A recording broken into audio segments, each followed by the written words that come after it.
How to fix geometry dash not opening and crashing on iPhone. Let's get started.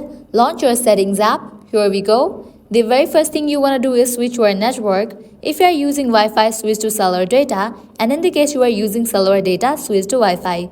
Likewise, you can give a fresh restart to your device. For that, scroll down, open the option General, scroll all the way down, click on Shutdown, and turn off your phone. After you turn off your phone, wait for a few minutes and again turn it back and check whether your problem has been solved or not.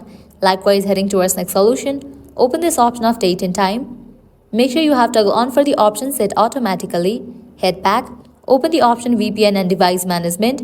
If you are connected to any VPN, disconnect to it. Head back, open the option iPhone storage.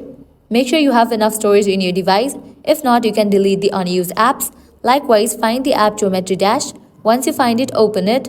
Now click on this option of Upload app. Click on Upload app. After you upload the app, click on Reinstall app.